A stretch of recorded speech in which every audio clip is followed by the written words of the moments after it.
everybody, Josh the RV Nerd of Bish's RV, as the sign behind me pretty clearly indicates, with your monthly-ish industry update, and we've got a lot to talk about. I'm going to try to get moving as quick as I can through this here, because we've got a bunch of stuff to hit on, anywhere from, the normal checking on the health of the industry with shipment reports and outlooks and forecasting, to, taking a look at the used market, fuel prices, a bunch of updates on RV-specific legislation, some campground info, also some bonehead criminals that we may need your help identifying and tracking down, and a bunch of other things. As we go, let me know what you think in the comments section, and if you have any extra insights or questions on anything as we, peel through all this, do me a favor, leave me comments, and I will do my best to fill in on all that.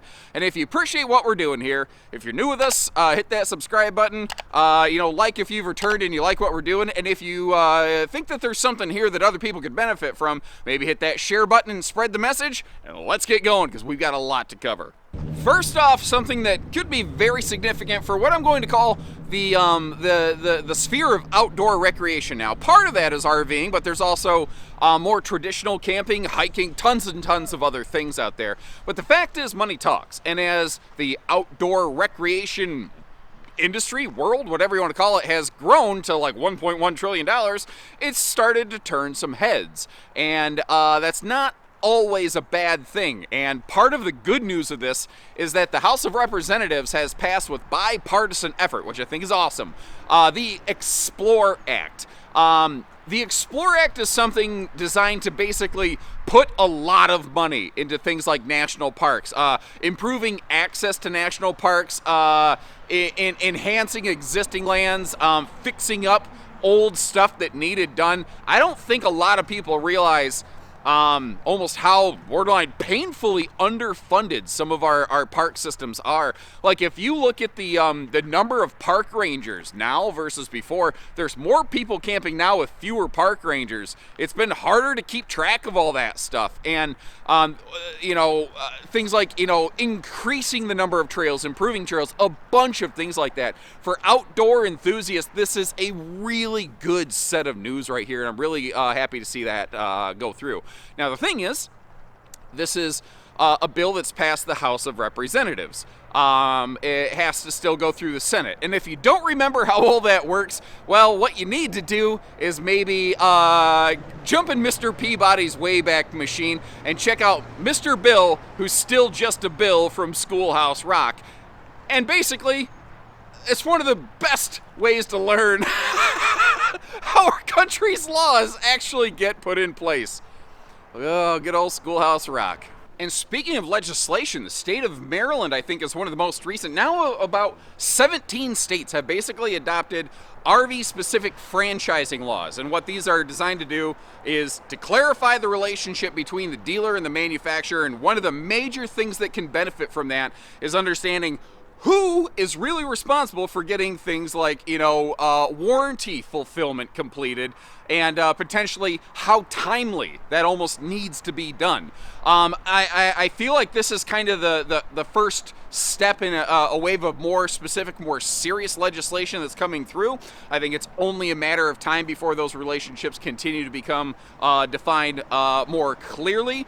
And, the fact is, if you look at the RV industry versus things like the auto industry, there's just a massive world divide between how they operate almost practically legally. And I don't know that it's a bad thing that a little bit more clarity isn't put toward this whole situation. I think it's only a matter of time before it happens. But I know a lot of people kind of have the feeling like, I also don't always want Big Brother telling me what to do. I get that, and I respect that too. So I'd be kind of curious your take on this. Understanding, though, like it or not, it's probably coming. But taking a look at what's happening right now, or actually has more recently happened, taking a look at RV wholesale shipment reports, once again, shipments have increased and are outpacing retail demand. But if you really look at what dealers are buying to stock on their lots, the message is pretty clear. Dealers are bulking up on affordable, towable RVs And things like motorhomes are really taking a punch in the teeth. Now, things like pop-ups aren't exactly doing well, but certainly the biggest winner in the whole volume category of what's being built are travel trailers. And I bet if I dove into those stats further, which I now regret not doing, I bet you would see the biggest growth in the lowest budget series travel trailers. Interestingly, we just had our open house sale event here at my hometown Coldwater, Michigan store behind me this past weekend. And I think it was like 93% of everything that we sold were stick and tin travel trailers. So there's definitely a big focus and a big drive for the more affordable camping segments. Now, the motorized segments, again, have taken quite a punch in the teeth. But again, I think a lot of it is just a flat affordability factor, because none of these things are the least expensive way to spend a weekend. But motorhome costs, you know, because they already cost more and everything kind of went up proportionately in cost, I think that they become inaccessible for a lot of people. And I think that there's a lot of people who are just looking for an easier budget way to go out and camping for the weekend. I don't know. How does that make sense with what you've seen out there? Are you like people who go camping all the time in the campgrounds or whatever? What the new RVs that are rolling in, what are you seeing a lot of? I'm kind of curious, because what's built and what's sold, not exactly the same thing. Actually, on that note, because in these videos here, our goal is what we call the relentless pursuit of transparency. And sometimes that means not just blowing sunshine up Uncle Gary's sundress or whatever. You get the idea. I'm not trying to pick and choose the information I share, like only, ooh boy, what sounds like something that'll convince somebody to buy an RV. That's not the goal of this. The goal is just to put out there what is and then let you decide where you want to go and what you want to do. But, you know, RV manufacturers are building more than is being sold right now. And that sounds like things are maybe positive in terms of industry health, but the fact is, in terms of actual market sales year over year so far, we've seen just under 8.9% fewer registrations versus last year. That's not a major dip, but man, you know, if somebody said, hey, you want to take a 10% pay cut? No one's standing up to say yes, you know. So why are manufacturers building more? Why are dealers also buying more than is being sold? I can only estimate. I can't speak for everybody. I suspect that there's a bit of the hope, assumption, presumption, whatever, that sales are going to pick up later in the year as we start breaking into sunshine season, more and more campgrounds opening in the more seasonal states like where I'm from. Maybe there's a hope that things will pick up and uptick a little bit. There has been some speculation, although there's been some folks who would say to the contrary. Some folks think that interest rates may drop later this year. There's been a lot of speculation within the RV industry of that. There has been some evidence to support the thought that that's not going to happen, or interest rates may actually go up, but time will really be the discerning factor there. I think manufacturers and a lot of dealers are really banking toward the idea that we will see an increase in uptick in sales. But something that's really interesting, what's it actually looking like, you know, trailers and fifth wheels here? Now, it's really interesting here. You're going to see the stats and like how greatly the travel trailer and fifth wheel segments vary. But first of all, looking at the travel trailer section, year to date, there's been about just shy of 15,000 travel trailers purchased and already registered, which these stats only comprise the first, 2 or 3 months of the year. So it's actually, it's kind of incredible to me that there's already been that many. But that does represent about 1,800 less than 2023. Now, if we break down, you know, your top 3 biggest producers in that segment, the numbers are a little bit weird, and I think it's kind of a case where you could say that figures lie and liars figure. Like Thor comes in with just over 40% of all travel trailer sales, Forest River with 39%, and Grand Design with 7.5%. I'm going to expand on all that in a little bit, because you're going to see a very similar thing happen when we move over into the realm of fifth wheels. Now, where there were just shy of 15,000 travel trailers sold, there are just over 3,900 fifth wheels sold. So again, there's a pretty serious gap and dichotomy between those. But your top 3 come in exactly the same order: Thor, Forest River, and Grand Design. Thor still holds just about 40% of things, 39.8% of the the fifth wheel sold. Forest River with 26 and change, and then you see Grand Design actually a more specific player in the fifth wheel segment. But again, expanding on what some of that means a little bit. It's important to remember that like Thor and Forest River make like 85% of all RVs sold, but that's because they're big consolidators that have sometimes small, but a lot of times very large sub-companies working under there. Like Thor has some really big names putting out big volume, like Jayco, Keystone, Heartland, KZ. Forest River obviously has quite a few very large segments themselves. Brands like, Rockwood, Salem Wildwood, the Cherokee group is a very, very big chunk of things out there. It's always been interesting to me that stats are reported from Grand Design individually, even though they are actually part of the Winnebago family. Now that being said, I don't suspect that if Winnebago towables were, lumped into the travel trailer stats, that you would see a massive difference in things. But it's just interesting to me that the stats are reported that way, because you don't see, like, Rockwood and Jayco all reporting individually. You just see Thor. And I have no message, nothing to gain from this, just other than the fact that I've never understood it. Anybody else out there know why that is? I've never figured it out. So to kind of do a little bit of a too long didn't read version of the new RV market, travel trailers, specifically more budget-friendly options, are the things that are really succeeding right now. Fifth wheels are doing okay. Pop-ups are sucking eggs. Motorized market's taking punches in the teeth left, right, and center, and there's not a whole lot of obvious sign of relief for that. What about the used RV market? What about these things behind us here? Well, this is really a case of good news, bad news, and it really depends on your position and the goals that you're looking to accomplish, which one of those categories you're going to fall in. And basically what this is going to boil down to mean is that there's good news out there if you're looking to be a used RV buyer, but there's not so good news out there if you're looking to be somebody who's trading in their existing RV. So what's going on is, if you compare the towable values right now versus the last couple months, towable values are holding pretty steady, although the volume of them out there and available is up a little bit right now. That's pretty normal this time of year, because coming off of show season, people go to an RV show, they order RVs, or they buy something and say, okay, but I'll pick it up once the campground's open, or once the weather warms up, or something like that. Sometimes there's little arrangements like that that are made. And this is the time of year where you start to see more of those trade-ins actually become fulfilled and the whole complete purchase happen effectively. Some dealers, though, are kind of stocked up on inventory, so when they take in that trade, they might be running it across a wholesale auction block, which is where these stats are all coming from. These are used wholesale auctions, like dealer-to-dealer kind of stuff that we're looking at.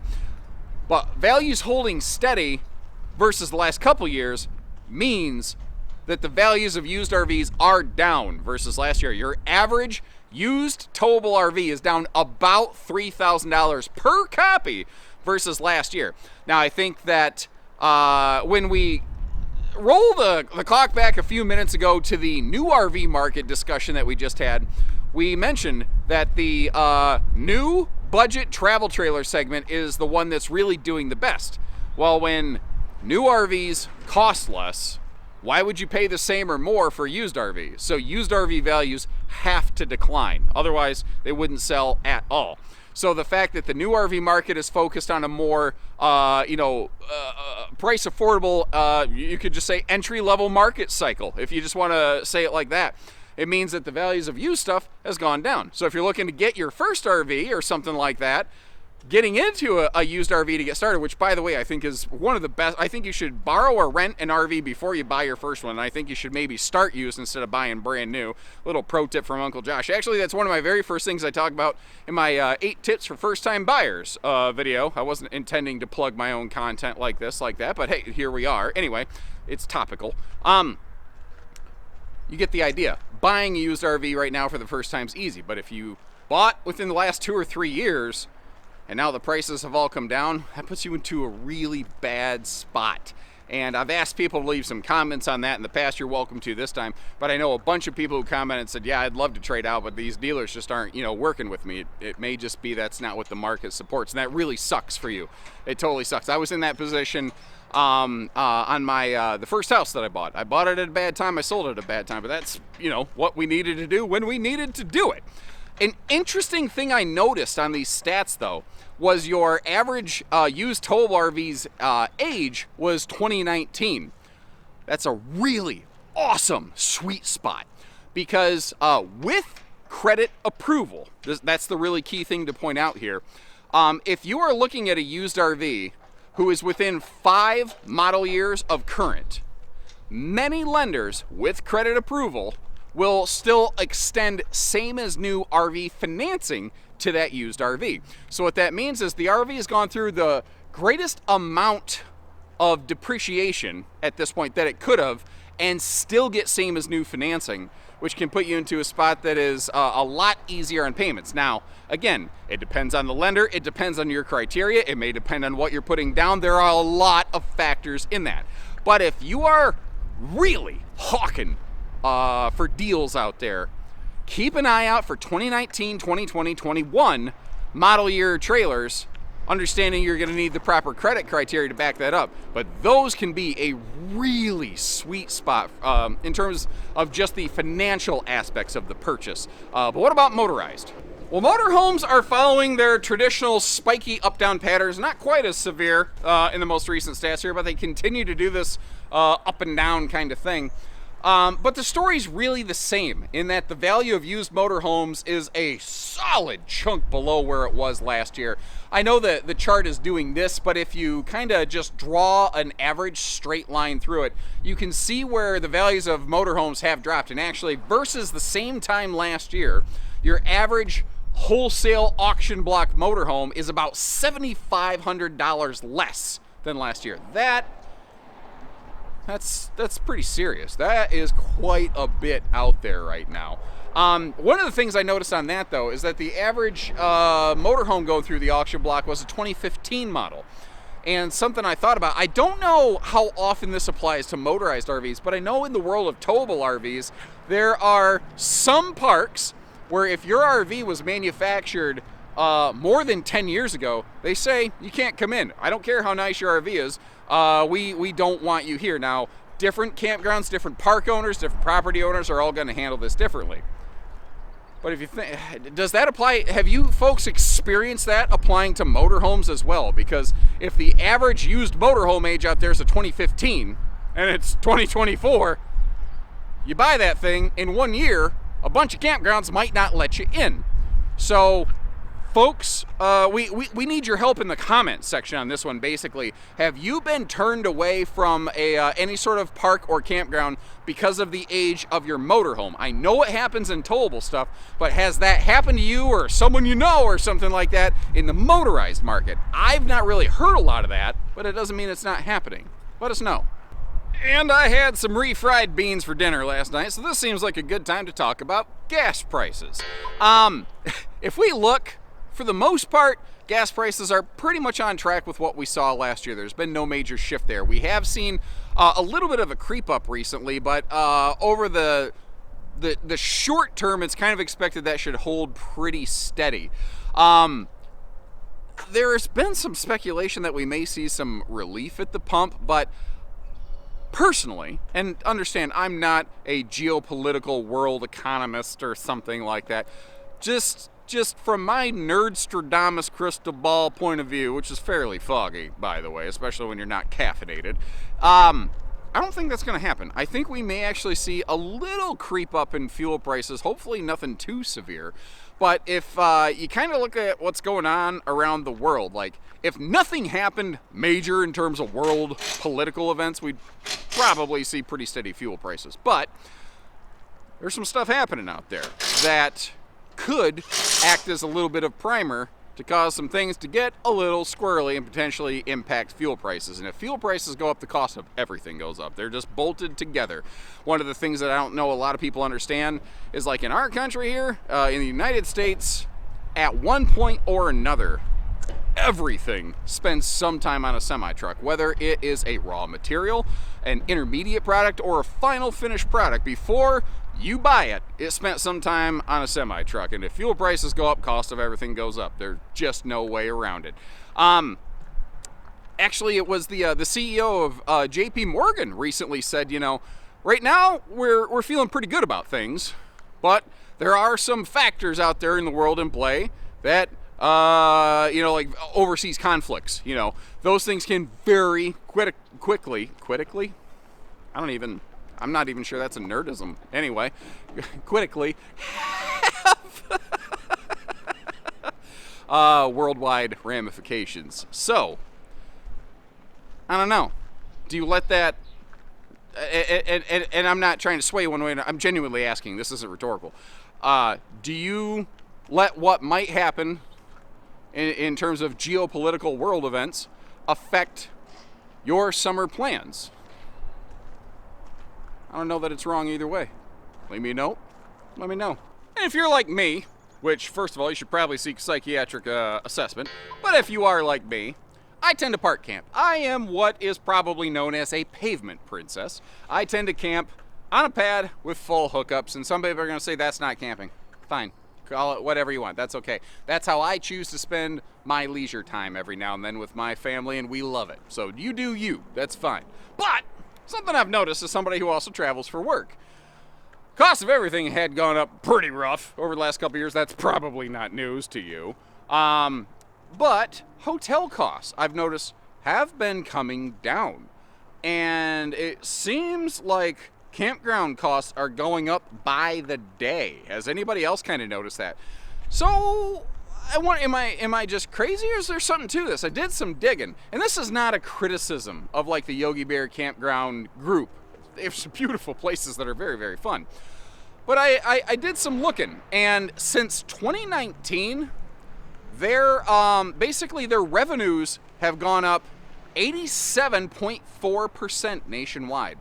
Some locations more, some less, but overall as an organization, 87.4% more money versus 2019. Now, along with that, they haven't just sat there and soaked in people's money. I will say that group has been one of the best about reinvesting in their infrastructure. They've been very good about, you know, building more cabins or pools or water slides for the kids, or all kinds of different water slides for me, all kinds of different things.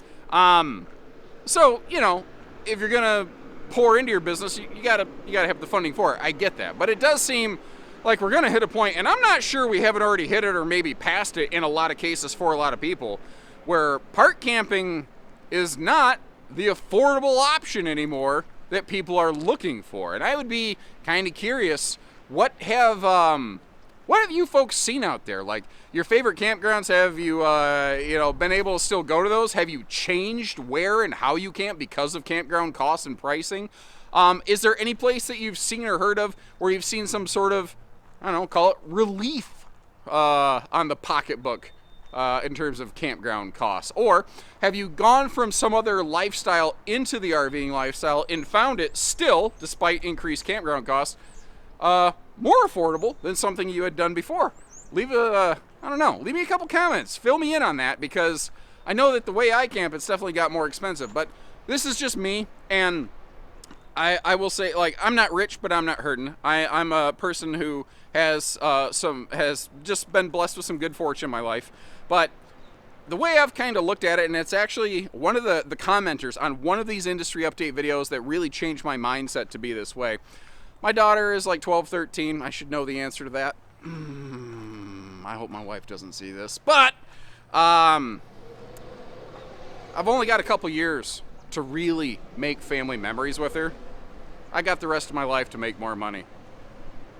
I'm gonna do it. That's the opportunity, the method that I've decided to exercise. But maybe not everybody necessarily has that opportunity. I get it. But I am kind of curious, have campground costs changed your paradigm, basically? But the good news is, not only are campgrounds becoming more expensive, they are also more crowded. Wait, that's not good news. Anyway, campground reservations are something of an interesting duality. On paper, versus, I think, 2020, you are twice as likely now, statistically, to find a campground who is completely booked out in terms of reservations. And my wife is like an alpha level planner. We've seen this in my household, and I've definitely seen it in the comment section. Folks have had to do things like, book 6 to 9 months out sometimes to like get a reservation at a campground that they want to go to. And a lot of the fun of the RV lifestyle for the longest time was the spontaneity factor, and a lot of people say that's kind of gone. And I get it. I'm very fortunate. So, it's a pretty big stereotype that like, mom of the house plans vacations and dad's sitting there at the airport just vibing to music on his AirPods, doesn't know what's going on. Sometimes I'm not even totally sure where we're going on vacation. But I've got an amazing wife who just crushes the vacation planning for us. She could do it for a living, but she probably doesn't want to. Anyway, but when I talk to people who actually travel a lot with their RV, who don't always know where they're going to park, they're rolling home away from home for the night, a lot of people say, I've never had a problem finding a place to camp. Every now and then I might have to bounce to a second place, but typically when I get there in the evening, there's open sites. And I think what's happening is there are a lot of people who've had a hard time getting things booked, so they're booking multiple weeks or weekends and then kind of watching, the weather as they approach, because like I'm getting ready to dodge some raindrops here, and yesterday was beautiful, but you never know what Mother Nature's gonna throw you in terms of curveballs. Sometimes it's a knuckleball, sometimes you don't know. That actually is a great description. Springtime in Michigan, the weather's more like a knuckleball than a curveball. You really don't know where that thing is going. But I don't think people are really showing up for the entire weekend. And I don't see this problem going away until more campgrounds come up with, for lack of a better way of saying it, penalties for late cancellations of reservations. And I don't think that that's an unreasonable thing. If you look at hotels or anything, sometimes even like a dentist appointment, because their time is very valuable. Those time slots are valuable. Or at a campground, the time in the parking spots are valuable. If you're not going to be there and you're not going to follow through with it, you're depriving somebody else of their opportunity, and you're depriving that campground from their opportunity to make their income. None of this necessarily feels right. There's always things that happen. Sometimes, your kid gets sick, you can't go camping, whatever, I get it. But what are your thoughts on that? Do you think campgrounds should adopt like a late cancellation policy? Like if you're going to cancel, let's just say within a week of your expected arrival, should you, should there be something? Should you be on the hook for something? Let me know. And here comes the rain, so I'm going to try to pick the pace up. I know I always thought, oh my gosh, you have got to see this. I'm just walking around singing in the rain, and I look over, and I see this. Can you imagine going down the highway and this is staring at you? I don't know who this belongs to, but I know that I would like this person. No bones about it. That's funny. So, we're gonna story time. My father, I get my sense of humor from him. He has like a mannequin head that he glued a wig on, and sometimes he'll be going down the road and he'll just like look over at the person in the lane beside him and then just be like, BAM! With this creepy mannequin head. It's probably, now that I say it out loud, very irresponsible and extremely dangerous, but I find it very, very funny. Anyway, if people like me and my dad are not for you, and campgrounds aren't for you, camping on, BLM lands has become a very, very popular thing, especially with a lot of campground congestion. And it might be easier in the near future to stay connected on those public lands than ever before, because there's been a big initiative through our government basically to help provide, how's it worded, like affordable, reliable, high-speed internet to everyone in the United States. Well, part of that is that a lot of these lands currently have like zero high-speed internet infrastructure, and that may be changing, where there might be some things happening there that would help really not just the public lands, but actually help funnel some more reliable, effective, high-speed internet solutions to a lot of people out west. So keep an eye on that. if you are someone who's like, there's been a huge trend of millennial age bracket people using RVing to remotely work via a mobile lifestyle. It's entirely possible that we may see that style of RVing become more and more reasonable than it really has in the past. So I don't know, maybe something to keep an ear and an eye on. So I came over here to this ugly, disgusting drainage pond to start a little segment to talk about national parks. We got a little family in the background here. I don't know if you can spot them over there, but I'm going to give them a little bit of space and let them do their thing. At the time of this filming, this is still the case. Maybe by the time this video rolls out, because I have to record this stuff a little bit ahead of time so I can get it prepared. But the U.S. Park Rangers at the Lake Mead National Recreational Area are looking for these individuals who took it upon themselves, and understand this is kind of a zoomed in clip of this video. The original clip of this that went out to social media was in a more vertical format. So a couple fellas decided to climb up a 140 million year old federally protected rock structure with what looks to maybe be one of their daughters, because at one point you can actually hear her yell, "Daddy, don't fall," as one of them almost gets himself hurt, and decided just to push these giant, ancient chunks of sandstone down the hill, because rolling rocks down a hill apparently was the most interesting thing in their day. This is willful destruction of federally protected national park property, and to my knowledge, the park rangers are still kind of on the lookout for who this might be. So, if you might recognize these fellas, and you know, you're willing to share that information with the authorities, there's some contact information. And this is the kind of thing where we feel like this is why we can't have nice things, because having, you know, all these public lands, that's something that could be taken away from us if we don't respect it. And I think a big part of the RVing lifestyle is learning to respect well, the great outdoors, basically. Like the policy of leave it better than you found it, you know? Don't leave your garbage bags in the fire pit when you leave for the next person. Don't burn your garbage in the fire pit at a campground, like that kind of stuff. And don't destroy 140 million year old rock structures in a federally protected park. Never thought that would need saying. I always thought that went without saying, but here we are. And I sure didn't mean to have so many dark, morbid topics in this industry update back to back, but here we are, and we're not done yet. So skip ahead. Remember, I've chapter marked these videos if you don't care to hear. But what I'm about to share is not intended to shame anyone. It's not intended to bring up anything more than this family has already gone through. It's intended as a cautionary tale so that nobody else kind of goes through this experience if we can possibly help it. A person recently lost their life by falling out of a travel trailer that they were inside of while their spouse was towing it down the road. Again, I just, it didn't have to happen. There's, I think, a very simple litmus test that anybody can apply to know whether they should or should not be in an RV while it's moving down the road. Before you sit down, look at that seat.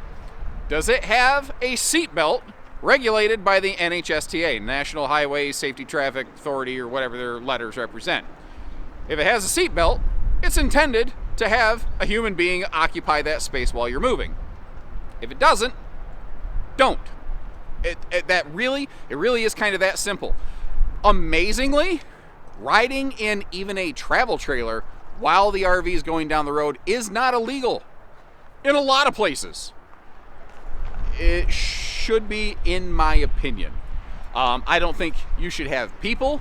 I don't think you should have anything alive in that trailer while it's going down. Travel trailer, fifth wheel, I don't care. If it can't be secured in a seatbelt, which is one of the main differences in a motorized RV, and even then, not every seat in every motorhome is deemed legally safe, but for some reason, when you don't have a motor on these things, they have totally different regulations on them, even though I don't think they should. I don't think you should have your pets back there. I don't think you should have any living creature in the RV while it is being towed in motion. And for my 2 cents, it really is that simple. My condolences out to the family affected more recently here, or anyone who's ever gone through this. This is one of those things that maybe a lot of us go, well, yeah, that went without saying. Well, evidently, again, it needed to be said. So sometimes just a simple little message is enough to make someone go, oh, I didn't realize that, and maybe help prevent a tragedy. So let's help share that message out there. Don't shame someone, educate them, and we all go a lot further. And another little cautionary tale here. We recently, had that big eclipse that went across the United States. Well, and other countries, not just the United States. That, I don't know, that sounded wrong. You get the idea. Anyway. Interesting thing. It was estimated that about 1 out of 4 people checking out the eclipse, traveling to see the eclipse, were using an RV to do so. That was really, really interesting. And there was a lot of generational stuff in there. There was a lot of stories where there were, like grandparents would say things like, in my lifetime, it's never gonna happen again, but maybe my kids, and definitely in my kids' lifetimes, and we wanted to be there to experience this, and maybe that's, a thing that we could kind of keep going through our family for the generations. I thought that was really cool, because to me, that's what a lot of RVing is about. It's not about the RV. The RV, like at a dealership, I've always kind of told my salespeople this is not what we're selling. We're selling fun and memories and opportunities, and this is just the medium through which the fun happens. But again, you give people an inch, they'll take a mile. You're gonna look at the eclipse, you should have the proper eclipse glasses. And it turns out a lot of these not safe bootleg things were advertised and sold through TikTok. So what I wanted to do is I wanted to show you what to look for, so that maybe you could relay this to your kids. And when they go to take their kids to the next eclipse, it's something that you could avoid. So if you take a look at this one right here. Surprise! In other news, manufacturing news. I didn't find a lot of manufacturing news out there, although, speaking of jokes, Encore RV, who makes these little kind of things that you can tow with smaller vehicles, kind of for getting off the beaten path, their April 1st Habit Tube, or whatever it was called, thing, oh, chef's kiss, 5 stars. That's funny. Because I thought of myself trying to get through that thing, and I haven't tried to crawl through one of those little gerbil tubes ever since I got stuck in that one McDonald's play place, and we settled out of court on that. I'm not sure I'm even supposed to really talk about that too much publicly, but you get the idea. That was great. But more to real manufacturing news, Grand Design has teased their first look at their first motorized RV. So the Grand Design Motorized division is officially founded, and I actually had an opportunity to go peek at what they were working on. Now, I am not able to share a lot right now, partially because it's not complete. They're still building this out. They're building out the facility, they're building out the processes, they're building out the product. What I have seen is it's not just a carbon copy clone of everything else I've seen before. It looks very different from almost anything that I've seen. I think they're probably sourcing a lot of maybe some Euro design into this, but a very interesting project to say the least. And I kind of wanted to put it out to you folks, is that Lineage Class C Grand Design thing that they're working on. Is that something you want me to try to keep my ear to the ground on when I get the opportunity, put some camera work to it, or not? Because I've always really let the viewers guide this channel, so let me know what you want to see, and I'll do my best to make it happen. But related to manufacturing stuff, I want to get some feedback from you folks. And I want to get this sent out to manufacturers, because I think I know the answer, but when I tell them something, it doesn't always mean much. When a bunch of people potentially willing to spend money say something, they seem to listen a little more. So let's begin with the fact that I think it's something like over 90% of RVers own pets, the vast majority of those being dog owners. And over 50% of those people bring their pet with them camping, and that number actually goes up a little bit when you consider non-dog owners, whether it's cats, birds, lizards, I don't know, all kinds of different things. The fact is, RVers are pet people, because I think, as any pet owner knows, it's your kid, man. It's another member of the family. It's not just a four-legged furry friend, it's your baby.